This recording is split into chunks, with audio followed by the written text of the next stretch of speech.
Good evening, student for class 12th. As you know, we have started a new chapter. The name of the chapter is Non-for-Profit Organization. As you know, some theories I have given you yesterday as videos. You know, two types of accounts are prepared, particularly in NPOs. First is receipt and payment account, and second is income and expenditure account, and third will be balance sheet. Students, now I am reminding you once. Receipt and payment is like a cash book.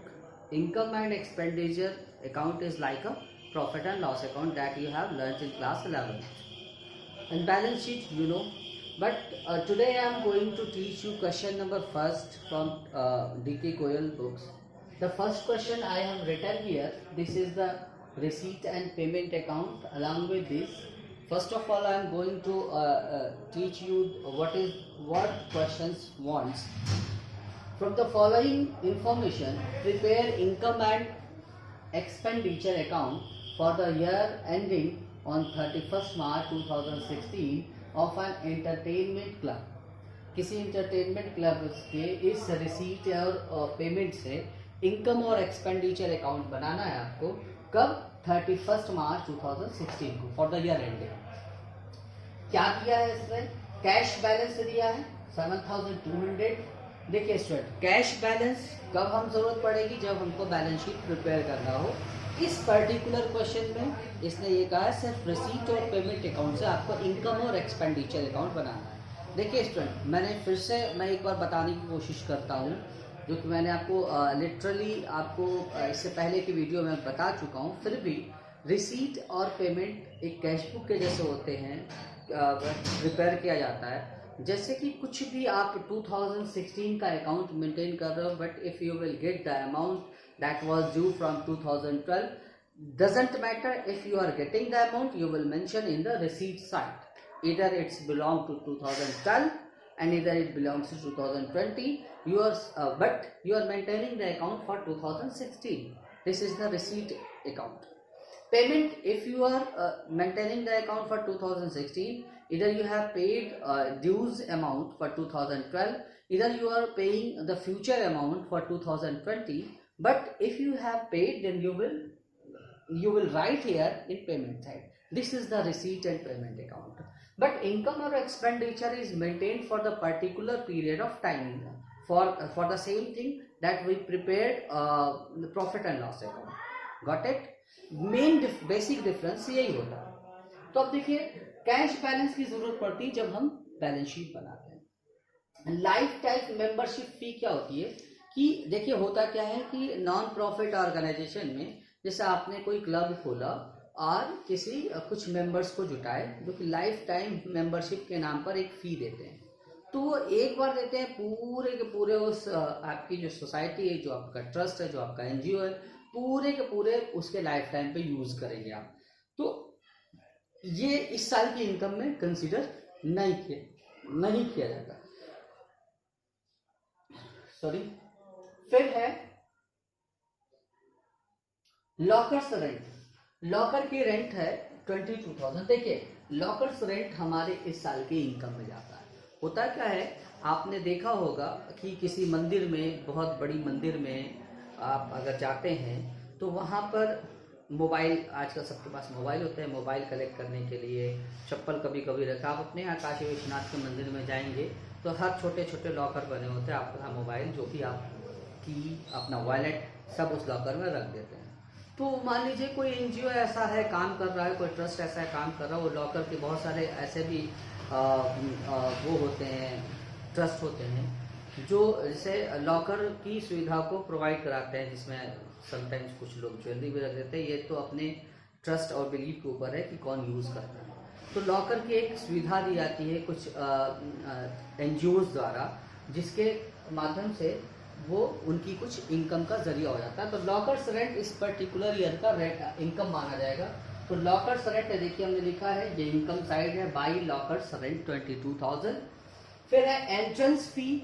Entrance मतलब आप पता है, entrance मतलब प्रवेश करने के लिए मान लीजिए कोई आपके पास कोई भी आपका जो भी ट्रस्ट है, जैसे इंटरनेशनल क्लब उसका नाम है आपके, उसका जैसा कि इस क्वेश्चन में मेंशन है, तो आपने कोई प्रतियोगिता कंपटीशन को ऑर्गेनाइज किया, इधर it belongs to kabaddi, cricket, whatever you can assume it, but आपने एंट्रेंस के लिए किसी स्टेडियम में गया, तो एंट्रेंस के लिए आपने कुछ फी रख दिया, तो उस एंट्रेंस से उसकी कमाई होती है। मैंने कल बताया था कि एनपीओज का मकसद पैसा कमाना नहीं होता है, लेकिन एनपीओज का मकसद सोशल सर्विस प्रोवाइड कराना होता है। लेकिन आप भी अगर सोशल सर्विस प्रोवाइड कराने मार्केट में निकलेंगे तो then you should have money to spend it.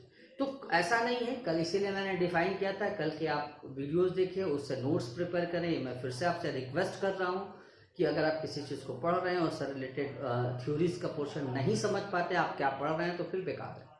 ठीक, एक टीचर होने के नाते मैंने अपना काम कर दिया। तो क्या होता है कि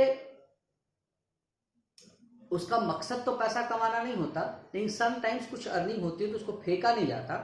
बस ये है कि अर्निंग होती है, इनकम होती है, इनकम को डिस्ट्रीब्यूट नहीं किया जाता। जैसे कि प्रॉफिट एंड लॉस को बनाने के बाद जो भी प्रॉफिट आता है तो कैपिटल में जोड़ देते हैं, इसमें किसी की कैपिटल होती ही नहीं।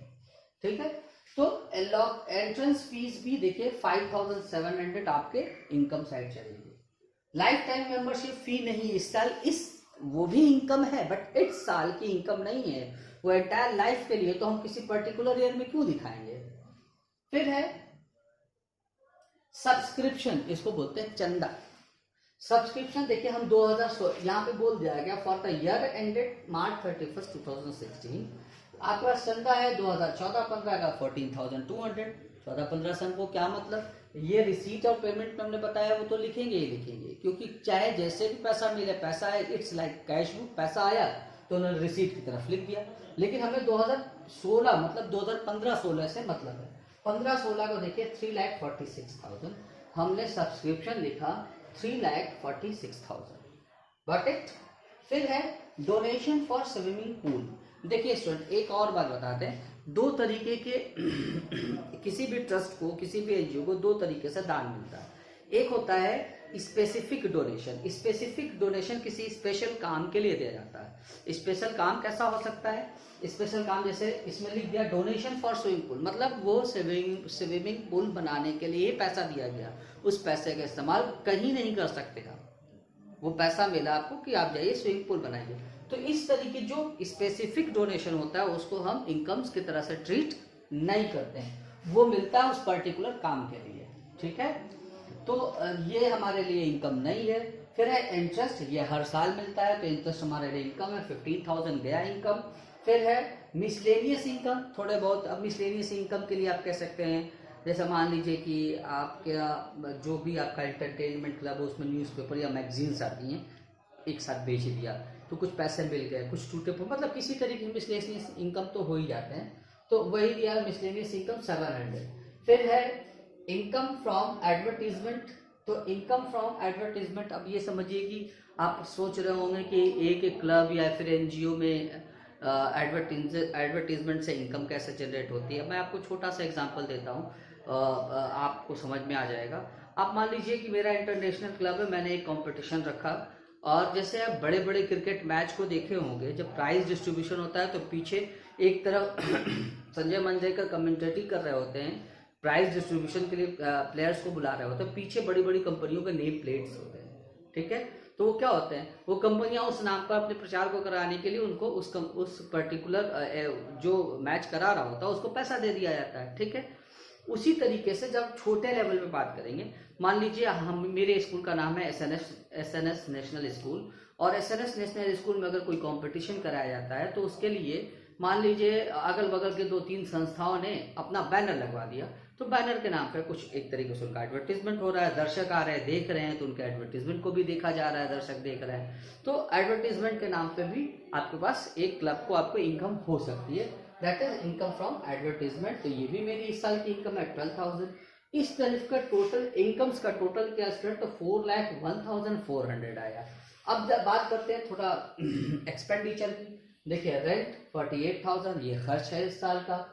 फर्नीचर परचेज, देखिए दो तरीके के एक्सपेंडिचर भी होते हैं, एक रेवेन्यू एक्सपेंडिचर, एक कैपिटल एक्सपेंडिचर। जैसे आपने कहीं मकान खरीदा, आपके पास कैश में थे 20 लाख रुपए, 20 लाख रुपए का मकान खरीद लिया, तो एसेट साइड में से कैश खत्म होता है लेकिन हाउस आ जाता है आपके पास।